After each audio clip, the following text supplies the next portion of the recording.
স্বাগতম আপনাদের আজকের বিশেষ ভিডিওতে। আমরা আছি মক্কার পবিত্র ভূমিতে, যেখানে বালুর কণাতেও আছে নবী রাসূলদের ইতিহাসের ছোঁয়া। একটি পাহাড়, কিন্তু এটি কেবল একটি পাথরের টিলা নয়। এটি এমন এক স্থান যেখানে আদম আলাইহিসসালাম ও হাওয়া আলাইহিসসালাম দীর্ঘ বিচ্ছেদের পর আবার মিলিত হয়েছিল, যেখানে নবী মুহাম্মদ সাল্লাল্লাহু আলাইহি ওয়াসাল্লাম বিদায়ী খুতবা দিয়েছিলেন, যেখানে আজও লাখো মানুষ কান্না ভেজা কণ্ঠে রহমতে প্রার্থনা করেন। এটাই জাবালে রহমত। মক্কা থেকে প্রায় 20 কিলোমিটার দূরে বিস্তৃত ময়দানে আরাফাত, এর মাঝেই দাঁড়িয়ে আছে প্রায় 70 মিটার উঁচু জাবালে রহমত। চূড়ার সাথে একটি পিলার, যা দূর থেকে হাজিদের চোখ পড়ে। মরুভূমির তাপদাহ, কিন্তু তাতে থেমে নেই মানুষের স্রোত, কেননা এখানেই রয়েছে এমন এক ইতিহাস যা মানব জাতির প্রথম অধ্যায় থেকেই শুরু। পৃথিবীর প্রথম মানুষ আদম আলাইহিসসালাম ও তার স্ত্রী হাওয়া আলাইহিসসালাম। আল্লাহ তাদেরকে জান্নাতে সৃষ্টি করেছিলেন, কিন্তু শয়তানের কুমন্ত্রণায় তারা ভুল করলেন, আর আল্লাহ তাদের পৃথিবী নামিয়ে দিলেন। একজনকে পাঠালেন হিন্দ মহাসাগরের দ্বীপে, বর্তমানে শ্রীলঙ্কার এলাকায়, আর অন্যজনকে পাঠালেন আরব উপদ্বীপে। বহু বছর ধরে তারা একে অপরের খোঁজে বেরিয়েছিলেন।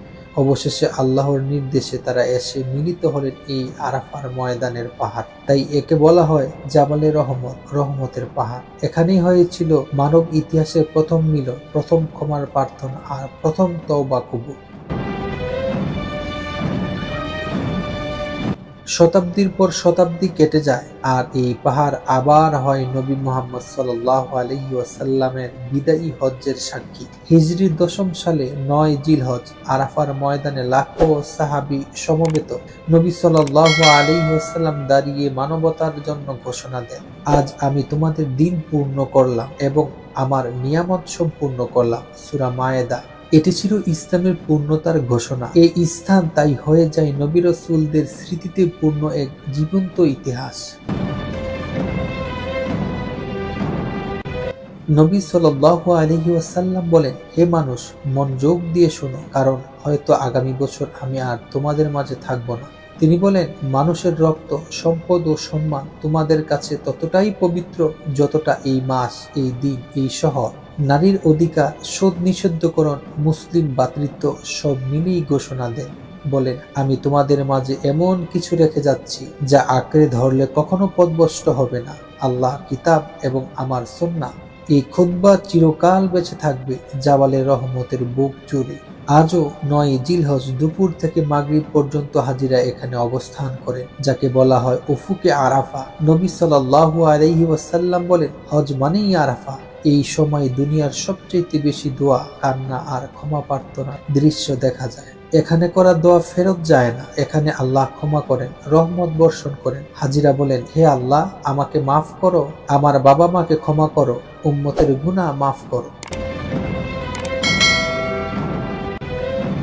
এই পাহাড়ে দাঁড়িয়ে মনে হয় সব কষ্ট আল্লাহর কাছে তুলে দেওয়া গেল। জাবালে রহমত শুধু একটি পাহাড় নয়, এটি মানব ইতিহাসের প্রথম মিলনের স্থান, নবী সাল্লাল্লাহু আলাইহি ওয়াসাল্লামের বিদায়ী আহ্বানের সাক্ষী এবং রহমতের প্রতীক। এই পাহাড় যুগের পর যুগ বলে যাবে, আল্লাহর রহমত সীমাহীন, শুধু তার কাছেই ফিরে আসো। বন্ধুরা, জাবালে রহমত আমাদের শেখায়, যত ভুলই করি আল্লাহর দরজা সব সময় খোলা, আল্লাহর রহমত সীমাহীন, শুধু তার কাছেই ফিরে আসতে হবে। ভিডিওটি ভালো লাগলে লাইক দিন, শেয়ার করুন, আর চ্যানেলটি সাবস্ক্রাইব করতে ভুলবেন না। দেখা হবে পরের ভিডিওতে ইনশাআল্লাহ। ততক্ষণ পর্যন্ত ভালো থাকুন। আল্লাহ আপনাদেরকে হেফাজত করুন।